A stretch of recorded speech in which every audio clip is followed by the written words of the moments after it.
మిత్రుడు అంటే మన ఆనందాలను పంచుకునే, కష్టాల్లో తోడు నిలిచే వ్యక్తి. కానీ కొందరు మిత్రుల రూపంలో దాగి ఉంటారు. రాక్షస మనస్తత్వం గల వ్యక్తులు. బయటకు నవ్వుతూ మనసులో ఈర్ష్య, అసూయ, లోభం, ద్వేషం నిండినవారు. ఇలాంటి మిత్రుడు మొదట మన మీద ప్రేమగా, సహానుభూతితో ప్రవర్తిస్తాడు. మన విజయాలను కూడా అభినందిస్తాడు. కానీ ఎదుగుదల చూసినప్పుడు అతని మనసులోని చీకటి మెల్లగా బయటపడుతుంది. అతనికి మన సంతోషం భరించలేనిది అవుతుంది. మాటలతో కాదు, ముసుగులో విషం కలిగి ఉంటాడు. మనసును కదిలిస్తాడు. అతను మిత్రుడి రూపంలో వస్తాడు, కానీ ఆత్మలో రాక్షసుడు.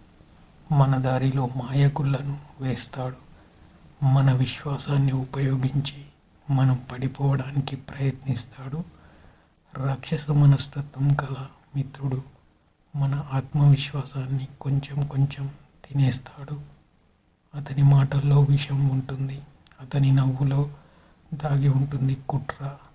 అతనితో ఎక్కువ మెలగడం అంటే మన ఆత్మను నెమ్మదిగా విషపూరితం చేయడమే. అందుకే అలాంటి మిత్రుడిని తక్షణమే గుర్తించడం నేర్చుకోవాలి. అతని మాటల్లో తరచుగా ఈర్ష్య ఉంటుందా? మన తప్పులను మాత్రమే చూస్తాడా? మన విజయాన్ని చూసి అసహనం చూపిస్తాడా? అంటే అతను రాక్షస మనస్తత్వం గలవాడు.